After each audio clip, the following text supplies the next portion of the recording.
Now, I would love to sit here and act like I'm shocked by this news, but I'm really not. If you've been watching Boston Bruins hockey for the past decade or so, then you would know that this team always finds a way to make the playoffs. And this offseason definitely wasn't pretty for this hockey club. Losing two of their franchise players in Bergeron and Krejci and having no succession plan at the center position, it felt kind of grim with the Bruins rolling out Charlie Coyle and Pavel Zacha as their top two guys. But what's really interesting for the Bruins is that they lost even more players and are now an incredibly veteran-based team. Losing Tyler Bertuzzi, Dmitry Orlov, and Taylor Hall in free agency, the Bruins were forced to fill out their roster based on cap restrictions with guys like Milan Lucic and James Van Riemsdyk. But one guy that no one expected to come up through the ranks was Matthewpoitras. The 19-year-old center was never projected to be their next top-line center, but he had a great camp and preseason and is now showing out for the Boston Bruins in their first few games. Now, the Bruins have started off the season 6-0-0,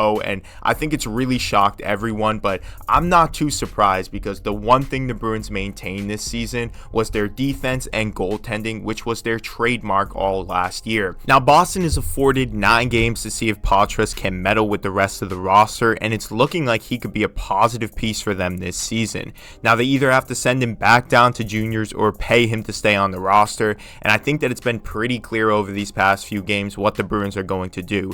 Now, the Bruins can have some success this season if they really rely on their defense and goaltending like I mentioned, but it's not a bad thing to have a guy like Poitras learning this season, and then you can actually build around him next year when you get $30 million more in cap space and you aren't so restricted with your roster. Now, Poitras has already scored 3 goals with the club, and he looks way faster than anybody else on the roster, so if you compare him with a guy like Marchand and Pastrnak, I could see him already scoring 50 to 60 points in his rookie season. Now, these are high expectations, and he has huge shoes to fill in Patrice Bergeron, but it's looking like the Boston Bruins got incredibly lucky with this pick and just stumbled into finding their new top-line center. But I want to know what everybody else thinks. Do you think this is a huge fluke for the Boston Bruins? Or do you think that they're just lucky and right here at the right time they found their new center to replace Bergeron and they could now make the playoffs and actually be a competitive team with their veteran roster this year? Let me know what you think about this for the Bruins. If you think Matthewpoitras is going to be a good key piece for them this year and for the future, like this video, subscribe to the channel, and I'll see you guys in the next one.